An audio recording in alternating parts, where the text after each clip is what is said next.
In the world of film, we're typically given a simple but nearly relatable character to serve as an antagonist. Although in the past we rooted for our hero to defeat the mustache-twirling menace, or for our boy Bugs Bunny to defeat the dim-witted hunter, audiences now find a lot more intrigue in a dynamic character who's merely a victim of their own fall from grace. In fact, in some cases, the villains become even more sympathetic or even more enjoyable than the hero. For example, let's look at Batman, something that a lot of people even say is more enjoyable for the villains. Like, let's look at Mr. Freeze, a victim of tragedy who's forced to bear a lifelong curse. He's a villain you almost want to win sometimes due to his drive and reasoning, unless he's played by Arnold Schwarzenegger, then he's just kinda goofy. What killed the dinosaurs? The Ice Age! On the opposite spectrum of that, we have the Joker. Although you don't really empathize with the Joker, thanks to Mark Hamill's voice work, he's an absolute joy to listen to, and his on-screen antics make him both intimidating and hilariously likable. The Dark Knight decided to turn this up a notch, and make the Joker into a hyperbolic demonstration of a sociopathic terrorist, something that audiences ate up like crazy. I mean, hell, I'd honestly say the main draw of this movie is Heath Ledger's performance as the Joker. He's practically a caricature of the real-life villain, released at a time where America's fear of bombings and terrorism were at an all-time high. Although, the Joker isn't the only character to take this approach. The main antagonist of the James Bond movie, Skyfall, is evidence of this. Although in the past, James Bond typically fought up against generic gangsters or evil rich scientists who were always motivated by money and power, we now have a maniac whose end goal is psychological torture and revenge. But through thick hyperbole, in both of these scenarios, the villains manage to blur the line between fiction and reality. However, also in these cases, they're not the main characters. They may be one of the most interesting parts of the movie, but we still have a Cape Crusader, or a suave British spy, to root for and eventually coming out on top over that antagonist. But what happens when the concept of a real, tangible threat, like a person you'd see on the fucking news to be inherently evil, what if that very same person was not the antagonist of the film, but was the protagonist? Oh, look at this! Fucking Perry's trophy. Done! Put that motherfucker down! Put it down! Put it down right now! Down. Don't you fucking thing! Sit your ass down! You ever hear the movie Windy City Heat? The main character of this film is Chicago-born Scary Perry, an actor/comedian that Massachusetts-born comedian Tony Barbieri and I don't know where he's from Don Barris discovered sometime in the late 90s and decided to fuck with. Barbieri and Barris pretend to be lifelong friends of Perry in the indie Hollywood scene, and trick this poor guy into doing a bunch of stupid shit under the guise that they're helping him make it big. Windy City Heat in particular follows the creation of Perry's debut film, of which he's the main character, playing a retired Chicago sports detective. As far as I'm aware, this is not an act played up for the movie. This is a real thing that happened. And if it is fake, this is way too obscure for them to have kept this going as long as they have been. Like, these guys met Perry in the 90s, and to this day, in 2019, they are still fucking with him. If you're familiar with Carl Pilkington and his relationship with Ricky Gervais and Stephen Merchant, this is kind of the same deal. However, whereas Carl Pilkington is a hapless oaf, Scary Perry is, well, he's kind of an unlikable person. No cannolis on the couch! No cannolis on my couch! I consider Perry to be one of the closest things we'll ever get to a tangible villain, as by all means, he's just a real shitty person who does real shitty things. When I saw Carson Daly wearing the fanny pack, wearing the jacket, wearing the hat, I'm looking at myself, or somebody that wants to be me, and I'm saying, and I'm thinking through my head, this is somebody that needs his ass kicked bad. But Perry's antics are funny. We're not gonna see Perry on the site of a major terrorist attack or a mass shooting. Worst we could see is a report of Don Barris being assaulted by him. However, in the movie Falling Down, although fictional, we're faced with a severely different depiction of the tangible villain as our lead character. Like Perry, Michael Douglas's character suffers from an anger management issue and is often pushed over the edge, although his ex-wife will attest that he's never been violent about it, merely very fucking scary. But on one day, during a stressful commute to work on a backed up and hot LA highway, Douglas's character decides he's had enough and is going home to see his daughter on her birthday. Throughout his excursion home, we're basically bearing witness to an RPG game IRL. Another character will attempt to violently attack Douglas, only to be overwhelmed physically by a well-meaning but self-preserving Douglas. With each encounter, he gains a new weapon. Each prior weapon grants him access to a stronger new weapon, and that new weapon eventually nets him another weapon. Again, it's like an RPG. He's beating a boss, and then getting a better equip for beating that boss. Through this haphazard journey, Douglas becomes a victim of circumstance. As each of the violent crimes around him is reported, he starts to form a trail. And again, for the most part, he isn't the cause of any of these altercations, but he's a constant factor of each of them. We do have another lead in this film, Robert Duvall, playing a washed-up old detective, also pushed to extreme stress both at home and at work. However, whereas Douglas allows himself to be corrupted by the bullshit society he lives in, Duvall has spent his career rolling with it. It is now on the cusp of retiring to Arizona in isolation with his extremely needy wife. I don't consider Duvall to be the protagonist in this scenario. He is the hero of the story. As compared to Douglas, he's more morally heroic and more steadfast, but all that said, once again, he's not the protagonist. This part is fairly subjective, but his overall arc feels a lot weaker compared to Douglas. And although he is definitely empathetic, shit just gets harder and harder for Douglas. While Duvall has hope. He has a future. He just needs to survive this last day on the job. The movie opens on an amazingly well done sequence putting us right into Douglas's shoes. Starting in pure black with only the sound of Douglas breathing and a fly buzzing around him, as we zoom, we fade from black to an extreme close-up of... Oh, fuck you. You know what, I will admit, he does kinda look like Dilbert. Also, he kinda looks like this kid from Polar Express who's been memed a lot recently. Kids, hot tip, be careful who you call a bitch in middle school. You know, Montezuma, the king of the Aztecs, would drink 50 quarts of hot chocolate every day.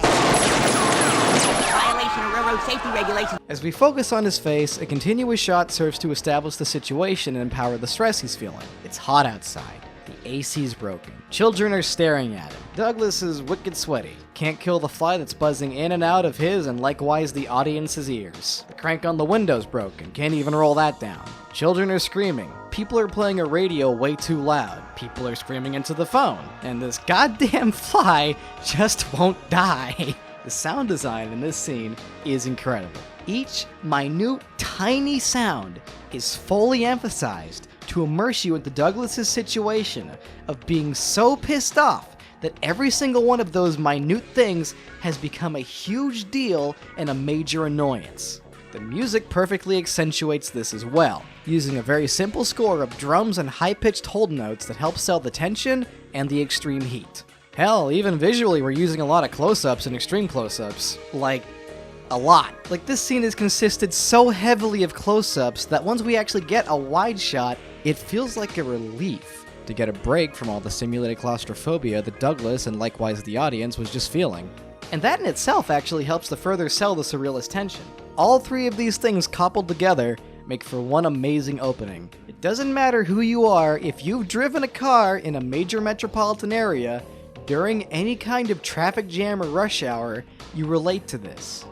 You understand this. Douglas's character has allowed himself to be broken by this. Considering that, you might not fully agree with the actions he's taken during his trek home. However, again, due to this amazing direction, you fully understand him. And until the very end, you only want this day to end, just like him.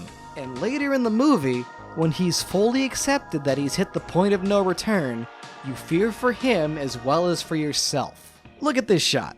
In this scene, Douglas is watching videos of himself when he's still married and has a daughter. In those videos, he's letting his anger get the best of him. But look at his face when this happens. I've seen this movie twice now, and I'm still speculating about this. Is he assessing his personal flaws as an individual, regretting that he let his temper get the best of him? Or is he just as mad now as he was then? Michael Douglas does such an amazing job of portraying a very steadfast man fallen victim to his temper that it's actually really hard to tell. How's the food? I think we have a critic. Contrary-wise, Duvall is introduced to us via a very far wide shot where he's put into the corner. Without seeing a cast list, you probably won't even realize he's going to be a main character. Compare Douglas's dead center extreme close-up introduction to Duvall's, oh, I'm just kind of in the corner over here in this very wide shot introduction. There's very clearly a more dominant presence in the film, in terms of empathy, character, and also in a way, symbolically. Considering everything else around him is a lot more interesting than a desk jockey from a police station, Duvall's shots tend to focus away from him, usually making him look as pathetic as possible when he's on screen. Compare that to Douglas, where he's usually a very dominant presence and usually shot at a lower angle. A separate theory I have relating to this movie. I think in the opening scene, all the children looking at him are meant to visually convey that he's thinking about his daughter. On first watch, I felt this was just another additive to the overall stress, that he's being watched and feels uncomfortable about it. But upon later assessment, I came to my aforementioned conclusion that he's projecting his daughter onto all of these kids. He does the same thing later when he overexerts himself around a vacationing family. Even his wife says he's great with kids. But once again, we still have someone who's traditionally a hero in this movie. He's not the main character. He's not the protagonist, but he's still Robert fucking Duvall.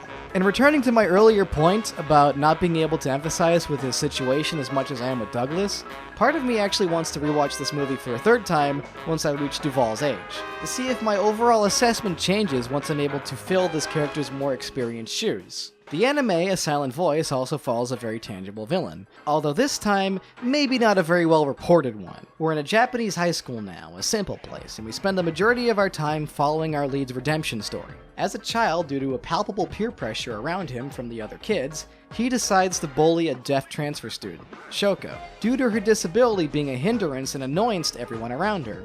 All the kids laugh when he does it, so he has no reason to stop. Years later, he's forced himself into isolation after realizing that due to the horrible things he did prior, he has no further chance of making friends, nor does he feel he really deserves them. Already having been betrayed by his earlier childhood friends, the very same ones who egged him on to bully Shoko, the once energetic and fun-loving boy becomes a lethargic and borderline suicidal teenager.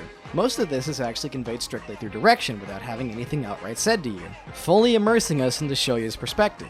In the flashback scenes, things are shot in a way that he might have perceived them. The focus is pushed away from the action on screen, like a child with ADHD is holding the camera and not really paying attention to the viewfinder. The shots attempt to actually emulate real camera angles and lenses as well. Again, with the child with ADHD aspect, you can almost see these as Shoya's doppelganger holding the camera. In present-day scenes, shots fixate on the ground, or at least away from people's eyes and faces, and the sound effects are often dampened out or minimal. This is due to the fact that in Shoya's self-inflicted isolation, he's decided to not even look people in the eye or memorize any of their faces. He's unworthy. He's gonna kill himself soon anyway. As stated, the shots depict this in a literal fashion. The director, Naoko Yamada, already having a penchant for depicting character acting via characters' legs and walk cycles, this is perfectly suited for her, as her fetish now becomes a visual metaphor for Shoya's distant and shy attitude around other people. But again, this is a redemption story. Shoya is not an inherently terrible person. He was just a very naive one, a very immature one. And now he's matured, and is looking for forgiveness from the very person he tormented. Whether or not he deserves it is up to the audience. He's not a villain by nature. He's attempting to make himself into a hero, or at the very least, someone who's deserving of a perceived neutrality. But staying within the confines of school, let's now pull our attention to the Dirties. There is no hero in this movie. There's just a further perpetuation of the most awful people in the world. Fucking high schoolers. And with the high frequency of school shootings across America, this movie remains as relevant now as it ever has been. That said, it was shot in Canada. I'm unfortunately going to have to ruin a small aspect of this by talking about it.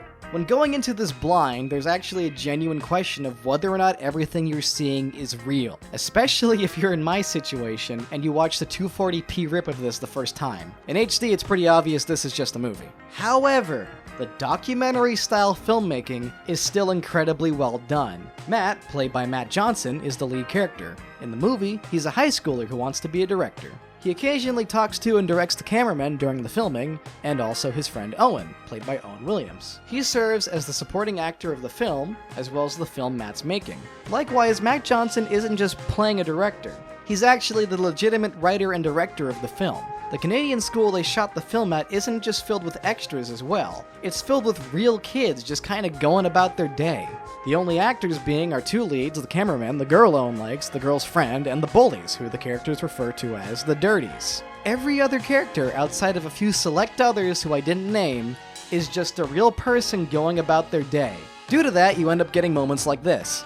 As well as this scene where Matt asked for a blueprint of his school from the town hall. And without an ID check, it's just given to him under the goodwill of him being a student doing it for the project. Those were not actors in the town hall. Those were just regular people doing their job. He also offers the cameraman some popcorn. You guys want some popcorn?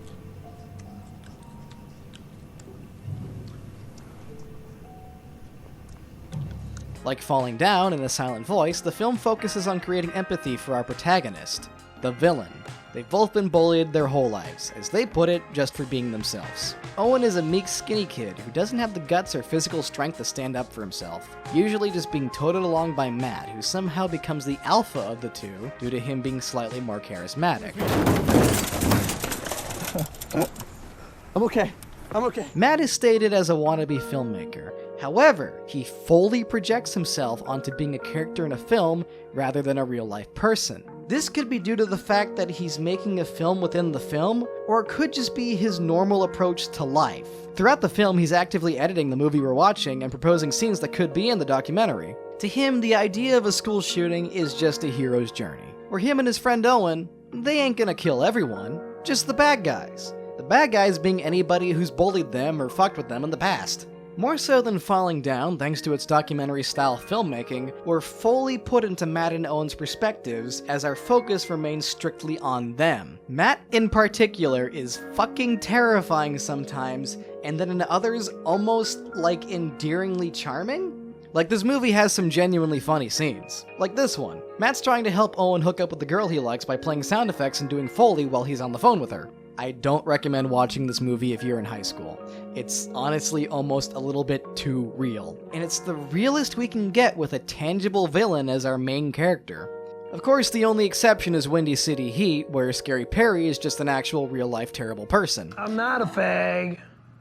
I'm homophobic. I hate fags. Albeit a harmless one. I don't want to touch you where you... I'd kill you if you touch me. Oh, that's a little strong, isn't it? And I'd like to bring everything to a close now, before I go delving into A Clockwork Orange and, God forbid, Shrek, and honestly probably will end up getting in over my head. The concepts and characters we follow in film have evolved. Falling Down and A Silent Voice show us a character arc that fully immerses us into a character's fall from grace and how they decide to take action. Dirties show us the coming of age of two villains who are merely victims of circumstance pushed to the edge. Honestly similar to the ones we see in Batman and Skyfall. Only in these cases we decidedly place our focus on the antagonist and remove the concept of the protagonist, thus leaving our antagonist to be the protagonist. And finally, again, we have Windy City Heat, which shows us an awful person whose suffering we can almost indulge in and laugh at due to him being hard to feel sorry for. I could go on with this, and probably probe into each of these films in their own individual videos, but I'd rather not scrape the bottom of the barrel quite yet. Obviously, there are plenty more examples of this, but I just wanted to really highlight these 4 films, as aside from A Silent Voice, which recently has gained a lot of attraction thanks to being like I think number 4 or 2 on Mal, all of these films are severely underrated and under-discussed. Windy City Heat is fucking hilarious, and if the concepts and themes put you off on the other ones, at least watch this one. Alright guys, that's another break! Get the fuck out of here! Hey, shit. Hey! Is somebody gonna undo me? Hey! Get over here and undo me, you fuckers! Oh, thanks, guys. Yoo! Is somebody gonna undo the buckles on me? Cameraman! Okay.